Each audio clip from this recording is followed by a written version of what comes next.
How do you sell high ticket items, right? How do you sell a program that costs a high dollar amount, like a $10,000 program? What I was taught and what I understand now that I've done it is kind of changed. And my hope is that by the end of this video, you'll be able to see it like I do so that you can much more easily sell high ticket items.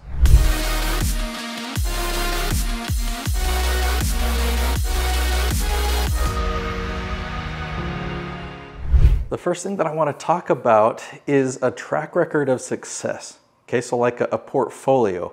If you have a portfolio, or if you have a history of helping clients in a certain way, then you can show that to people. You can show people this track record of success and say, that's why my price point is here. And it makes it really easy for people to understand. In the beginning, I had a program that was pretty high price point because it took a lot of work. It was a year-long campaign. I am a master of efficiency, but no matter how efficient I made things, it was still an expensive program. And in the beginning, I could not sell it. I could not sell it because I did not have that track record of success. But I knew I needed one. So I went out and I offered my service for free. We entered a partnership, so we were going to share future profits. And we were successful. We were wildly successful. So then I had a track record of success. I'd say, look what I did for this YouTube channel. And I had another partnership for a second YouTube channel, but it was a little bit different. There was some revenue paid to me from my client, but we also had a partial partnership. But then now that channel was successful, and now I had even a better track record of success with two different channels. Once I had this portfolio or these sample YouTube channels, I could charge the fee that I needed to, and people would then pay me. So that might be a hard pill to swallow, and thinking, well, yeah, but what do I do now? Well, it was so worth it. And I don't have any competitors in my space. There is no one that does what I do. I mean, there's plenty of videographers that are amazing. There's plenty of YouTube coaches, but there's no YouTube producers that can actually take you from start to finish and help you achieve results on YouTube, because no one else was willing to build that track record of success. Okay, recommendation number 2 is when you learn sales, focus on learning how to sell the benefits, not the features. Okay, so if you go to Amazon and you look at any product, or especially if it's something like electronic, or you typically are used to seeing all the specifications. Okay, those are important to know, those are important to have, but what's more important is that end result, or the benefit that this product or service that you offer is going to bring to them. How's it going to change their life? Let's say it comes in blue, it comes in red, it comes in gray, and you can get a texture on it. Like, all those things are important to know because they might ask questions, but they're never going to get there. They're never going to ask those questions about the features until they're sold on those benefits. So you've got to learn early on how to have that conversation with them with that focus on the benefits. Now, if you're selling low price items, what I'm going to share next isn't quite as necessary. I mean, it will still work, but it takes more of your time. But it's so worth the time if you're selling high ticket items, especially $10,000, 20, 30, higher than that. You definitely need to follow a specific sales model. So I'm going to talk about it visually here. Okay, so we're going to go through 5 steps, a 5-step sales process. And I actually consider this different than sales. Consider this a strategy session. Okay, to sell high ticket items, take people through a strategy session. Step number 1 is talk to people about where they are. What's their current experience? What's their current revenue, or how many sales? What are their obstacles that they're facing? What challenges are they having at this moment? So where are they? And you can talk to them for at least 5 minutes, maybe even 10 minutes, about where they are, what they're experiencing, what challenges they're facing, okay? And then second, we want to talk about where they want to be. What's their goal? What do they hope to accomplish? What are they dreaming about? When they created their business, for example, what were they hoping it would become? So what I've drawn here is this big canyon, or this big chasm, okay, to represent that there is a big difference between where they are and where they want to be, right? So if a business came to me and said, Nate, this last year we made $120,000. We've kind of been at that level for a few years, and we talk about it for several minutes. This is our challenging. We've done this with our marketing. This worked, but this didn't. We've tried this, that didn't work. We tried this.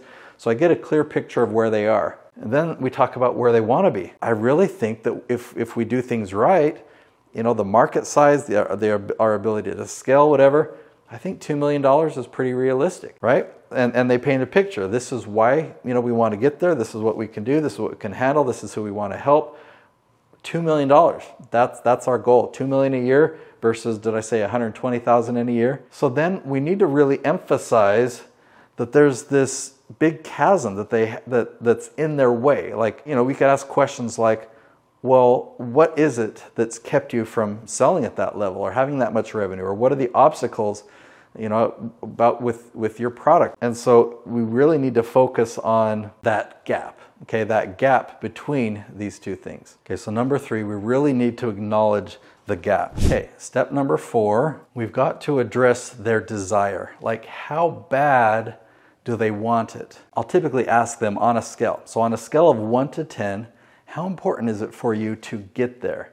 Like, where you are, where you want to be, and how important is it?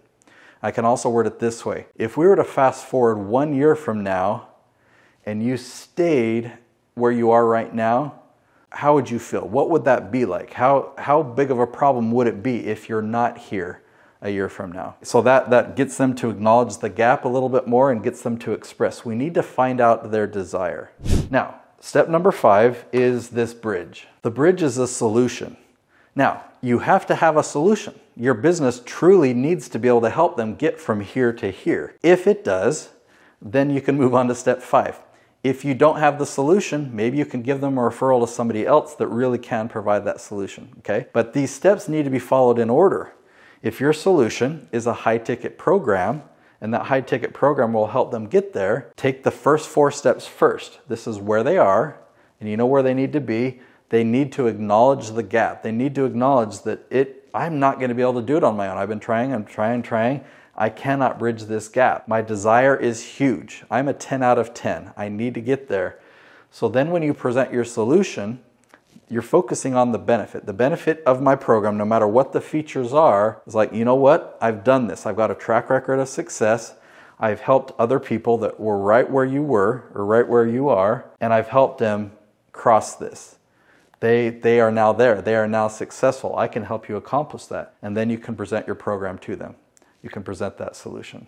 All right, so I've got 2 stories to share. One, I will not say her name to protect her because she's an amazing person. She does not believe that her clients are willing to pay a high dollar amount for her services. So she charges $100. She does have a $500 program, but that's the highest that it goes. And she mostly focuses on the really low stuff, even some stuff that's $10 and $15. I've seen her value. I've experienced her value. And I think the fact that she is not willing to focus on, say, a $10,000 program, that's what I think is really preventing her from accomplishing a lot of the goals that she has, because she's just dealing in small numbers and there's only so much quantity that her and her business can handle. Let me contrast that with another individual. His name is Dave. That's his real name. He discovered me on YouTube, and in January of 2022, he learned the strategy that I teach in this book. This is a Hero's Guide to Influence on YouTube. So excited about it, but this is a side note. I teach this YouTube strategy on how you can generate leads on YouTube, and he followed my advice of selling a high-ticket item. But in the last year, he's made $1 million selling high-ticket items following my strategy. And that is fulfilling for me. So I have a gift for you. I want you to be able to achieve the same thing. If you want to get this book for free, I will give it to you as long as you cover the shipping cost. So go to natesyoutubebook.com and you can get this book. That's my gift to you.